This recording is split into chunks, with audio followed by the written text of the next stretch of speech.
हिंदू धर्म में सूर्य भगवान की आराधना करने के लिए बहुत से प्रमुख व्रत और त्योहार होते हैं। इन्हीं त्योहारों में से एक है मकर संक्रांति का पर्व। पौष मास में जब भगवान सूर्य उत्तरायण होकर मकर राशि में प्रवेश करते हैं तो सूर्य की इस संक्रांति को हम मकर संक्रांति के रूप में मनाते हैं। भविष्य पुराण के अनुसार सूर्य के उत्तरायण के दिन संक्रांति का व्रत करने से शुभ फल मिलता है। इस दिन काले तिलों को पानी में मिलाकर स्नान करना चाहिए। अगर संभव हो तो गंगा स्नान करना चाहिए। इस दिन तीर्थ स्थान या पवित्र नदियों में स्नान करने का विशेष महत्व है और फिर इसके बाद सूर्य देव की पूजा अर्चना करनी चाहिए। मकर संक्रांति के दिन शुभ मुहूर्त में स्नान और दान पुण्य करने का विशेष महत्व है। इस दिन खिचड़ी का भोग भी लगाते हैं और कहीं कहीं पर आज के दिन तो मृत पूर्वजों की आत्मा की शांति के लिए खिचड़ी का दान करा जाता है। बहुत सी जगह पर तिल और गुड़ का प्रसाद भी बांटा जाता है। कुछ जगह पर मकर संक्रांति के दिन पतंगे भी उड़ाई जाती हैं। आज के दिन सूर्य भगवान को लाल वस्त्र, गेहूं, गुड़, मसूर की दाल, तांबा, स्वर्ण, सुपारी, लाल फूल, नारियल, दक्षिणा आदि देने का शास्त्रों में विधान है।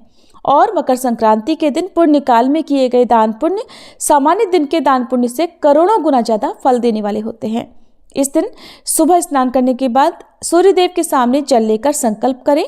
फिर एक वेदी पर एक चौकी पर लाल वस्त्र बिछाकर चंदन या अक्षत से अष्टदल कमल बनाएं और उसके बाद उसमें सूर्य देव की मूर्ति या फिर सूर्य यंत्र स्थापित करें और उसके बाद उन्हें स्नान कराएं।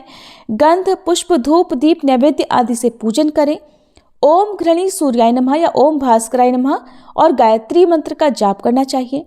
इसके बाद आदित्य हृदय स्तोत्र का पाठ करके घी, शक्कर और मेवा मिले हुए तिलों का हवन करें और इन वस्तुओं का दान भी करें। इस दिन घी और कंबल के दान का विशेष महत्व है। आज के दिन किया गया दान जप, तप, श्राद्ध और अनुष्ठान आदि का 2 गुना अधिक महत्व है। मकर संक्रांति के पर्व को खिचड़ी भी कहते हैं, इसलिए इस दिन खिचड़ी खाने और खिचड़ी का और तिलों का दान करने का विशेष महत्व है। तो चलिए आपको बताते हैं इस बार मकर संक्रांति के दिन पुण्य काल का और महापुण्य काल का समय क्या रहेगा। मकर संक्रांति के दिन से ही माघ मास भी प्रारंभ हो जाता है और माघ मास में जो भक्त व्रत अनुष्ठान करना चाहते हो, पूरे मास के नियम उठाना चाहते हो, जैसे दान पुण्य या फिर पूरे साल भर में कुछ ऐसे दान पुण्य होते हैं, ऐसी परंपराएं होती हैं जैसे तुलसी पूजा, तुलसी जी का श्रृंगार करना या हर दिन नियम से कुछ न कुछ दान करना, सूर्य देव की पूजा करना, दीपदान करना।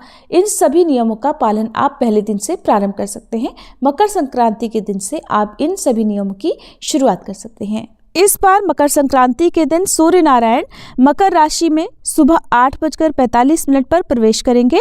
मकर संक्रांति के दिन पवित्र नदी में स्नान करने के बाद दान दिया जाता है और इस बार गंगा स्नान और दान का शुभ मुहूर्त सुबह 9:03 से लेकर शाम 5:46 तक रहने वाला है। यानी कि मकर संक्रांति के दिन पुण्य काल का समय सुबह 9:03 से शाम 5:46 तक रहेगा और वहीं महापुण्य काल का समय रहेगा सुबह 9:03 से 10:48 तक।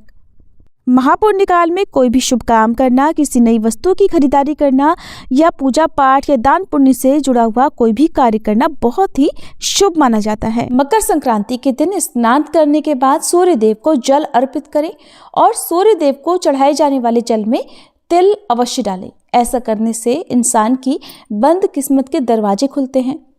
और इस दिन कंबल, गर्म कपड़े, घी, दाल या चावल की खिचड़ी और तिल का दान करने से भी गलती से हुए पापों से मुक्ति मिल जाती है और फिर जीवन में सुख समृद्धि आती है। पितरों की शांति के लिए इस दिन उन्हें जल देते समय तिल अवश्य डालें। ऐसा करने से पितरों की आत्मा को भी शांति मिलती है। आप इस पावन दिन पर दीपदान अवश्य करें। दीपदान आसपास मंदिर में या जो भी पवित्र वृक्ष हैं, पौधे हैं, उसके नीचे भी दीपदान कर सकते हैं। और इस पर्व को पतंग महोत्सव के नाम से भी जाना जाता है। पतंग उड़ाने के पीछे मुख्य कारण है कुछ घंटे सूर्य के प्रकाश में बिताना, क्योंकि ये समय सर्दी का होता है और इस मौसम में सुबह का सूर्य प्रकाश शरीर के लिए स्वास्थ्यवर्धक और त्वचा और हड्डियों के लिए बहुत लाभकारी होता है। मकर संक्रांति के दिन से क्योंकि उत्तरायण शुरू हो जाता है, तो भगवान श्री कृष्ण ने भी उत्तरायण का महत्व बताते हुए गीता में कहा है कि उत्तरायण के 6 मास के शुभ काल में जब सूर्यदेव उत्तरायण होते हैं और पृथ्वी प्रकाश में रहती है तो इस प्रकाश में शरीर का परित्याग करने से व्यक्ति का पुनर्जन्म नहीं होता और ऐसे लोग ब्रह्म को प्राप्त होते हैं। और यही कारण था कि महाभारत काल में भीष्म पितामह ने भी शरीर तब तक नहीं त्यागा था जब तक सूर्य उत्तरायण नहीं हो गए थे। ये थी आज की वीडियो। इस बारे में और अधिक जानने के लिए आप हमारे चैनल पर आगे आने वाली वीडियो को भी जरूर देखिएगा। जानकारी पसंद आई हो तो वीडियो को लाइक करना मत भूलिएगा।